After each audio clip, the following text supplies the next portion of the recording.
Sunny Katie ហើយថ្ងៃហ្នឹងជួបគ្នាម្ដងទៀតហើយដូចដែរបានឃើញចំណងជើងស្រាំអញ្ចឹងថ្ងៃហ្នឹង topic ដែលខ្ញុំនឹងលើកមកនិយាយគឺ hipster អ្នកខ្លះក៏បានដឹងដែរថា hipster ហ្នឹងគឺជាអីគេប៉ុន្តែអ្វីដែលគាត់ស្លៀកពាក់ចេញមកគឺជាលក្ខណៈ style hipster ស្រាប់ហើយសម្រាប់អ្នកខ្លះទៀតគាត់ដឹងថា hipster ហ្នឹងគឺជាអីគេអញ្ចឹងកុំឲ្យចាំយូរចង់ដឹងថាតើស្លៀកពាក់មិនគេហៅ hipster ធ្វើមិនស្លៀកពាក់មិនបានដូច hipster អញ្ចឹង okay let's get started សម្រាប់មនុស្សស្រីជំហានទី1ហ្នឹងគឺថា keep it as simple as possible hipster គឺមិនមែនជា style មួយដែលញ៉ៃញ៉ៃទេអញ្ចឹងយើងអាចពាក់ជាមួយនឹង skinny jean ជាមួយនឹង t-shirt គឺបានហើយជំហានទី2គឺយើងអាចពាក់លក្ខណៈជា layer by layer ដូចឧទាហរណ៍យើងអាចពាក់ជាមួយនឹង khao cowboy ជាមួយនឹងអាវយឺតហើយធ្លាប់ឃើញអត់មានអ្នកខ្លះក៏ចូលចិត្តពាក់ជាមួយនឹង plaid shirt អាវកាឡាប្រូពីក្រៅទៀតហ្នឹងហើយ hipster ជប់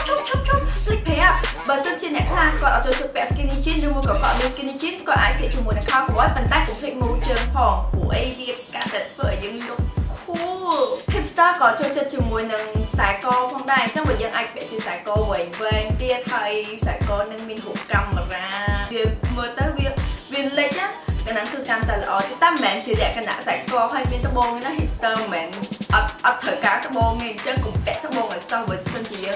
ចង់តែងខ្លួនជាលក្ខណៈ hipster ត្បូងមិនគឺថាដូចខ្សែកខ្លះមានលេខត្បូងអងលេខអីអញ្ចឹងណាវា It's not hipster ទី3សម្រាប់ hipster style ខ្លះគឺគាត់ចូលចិត្តពាក់ជាមួយនឹង khao cowboy ពណ៌អាចជាពណ៌បៃតងអាចជាពណ៌លឿងពណ៌ទឹកក្រូចពណ៌សូកូឡាហើយ khao cowboy ពណ៌ហ្នឹងវានឹងកាន់តែ look perfect បើសិនជាយើងពាក់លក្ខណៈជា sweater វាថាជាអាវដៃវែងរៀងក្រាបហើយមាន texture នៅលើអាវហ្នឹងអីចឹងទៅមកឲ្យវាបាច់ជាមួយនឹង khao cowboy ដែលយើងស្លៀកហ្នឹងគឺវាពិតជាល្អមែនតើទី4គឺដែលឃើញអត់អ្នកខ្លះគាត់ពាក់ជាមួយនឹង khao cowboy t-shirt ហើយជាមួយនឹង cardigan ហ្នឹងអីគេនេះ cardigan ចឹងគាត់ពាក់តែប៉ុណ្្នឹងហើយគាត់ដាក់តែខ្សែកមកគឺស្អាតហ្មងទី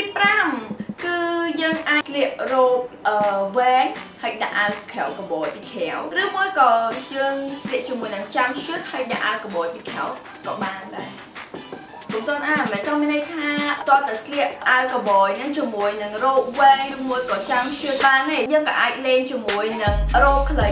លក្ខណៈជា floral dress ឬមួយក៏រ៉ូបឆ្នោតក្លាក្រោក៏បានដែរព្រោះអីទាំងអស់ហ្នឹងគឺវា match ជាមួយនឹងអាវ cowboy ពីក្រៅទាំងអស់គឺវាអត់ធ្វើទេអញ្ចឹងមើលទៅវាដូចងាយស្រួលហ៎មែនទេ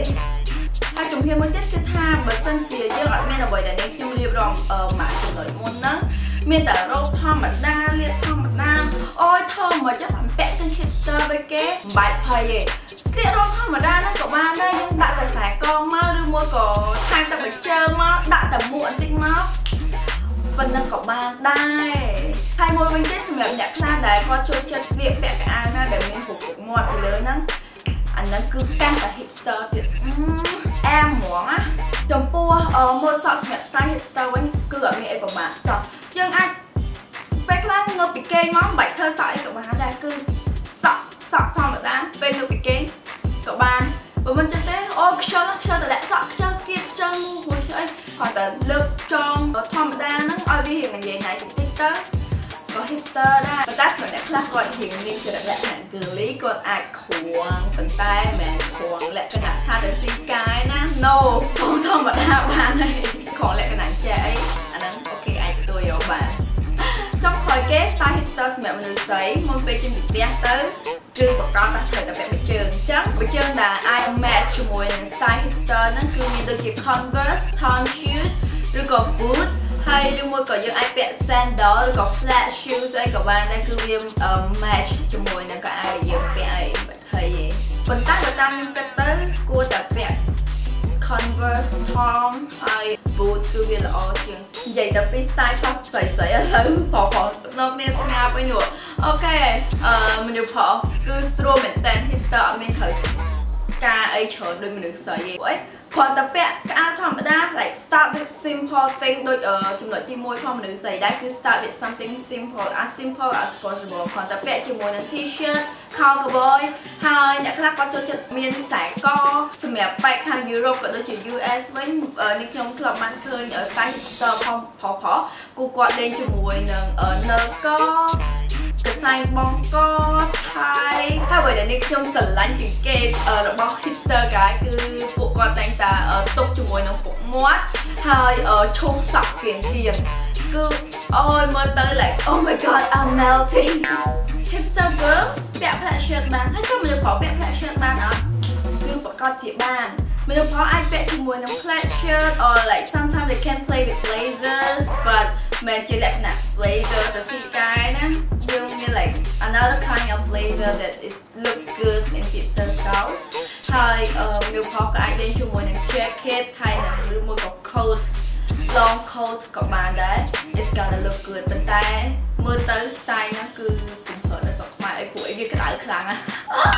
ហើយចូលបិជើងវិញនៅផងពាក់បិជើងអីដូចគ្នាគឺអាចពាក់ជាមួយនឹង Converse boot Tom shoes ហើយមិនចាំមានន័យថាយើងពាក់បានតែ brand Converse ហើយ Tom មិនណាអូខេ brand អីក៏បានដែរឲ្យតែបិជើងវាចូលក្នុងលក្ខណៈហ្នឹងកុំឲ្យតែពាក់បិជើងផុសហាមដាច់ខាតសម្រាប់ hipster ឲ្យបិជើងផ្ទាត់នេះនៅខ្មែរវិញហើយទៅមកពីស្ទូងស្រែហាទៅមកពីធ្វើការសំណង់ហ្នឹងអូខេអ្វីដែលនេះខ្ញុំបានរៀបរាប់បាញ់មិញហ្នឹងគឺថាចូលមកដល់ទីបញ្ចប់ហើយពីចុងក្រោយនេះខ្ញុំក៏សូមផ្ដាំផ្ញើទៅដល់អ្នកមើលទាំងអស់គ្នាថា keep it as simple as possible ពួក hipster គឺមិនមែនលក្ខណៈអញ្ញែខ្លាំងទេតែតា keep it simple ហើយបើសិនជាអ្វីដែលនេះខ្ញុំនិយាយអំបញ្ញមិញហ្នឹងមិនចំណុចដែលនេះខ្ញុំនិយាយពី like how to look hipster នឹងខុសកន្លែងណាត្រូវកន្លែងណាឬមួយក៏វាលើសលួសខ្វះខាតកន្លែងណាអាច comment ផងបាន I would like to see it comment down below like what you want to see in my next video because I have no idea what should I film in my next video but like some people they request me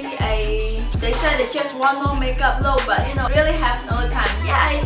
I wear makeup every day but you know I don't have time even for like to set up the tripod and put the camera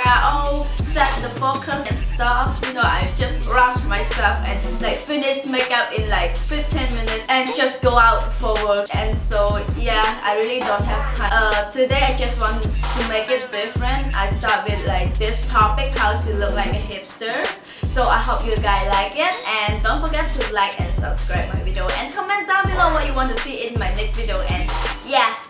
see you guys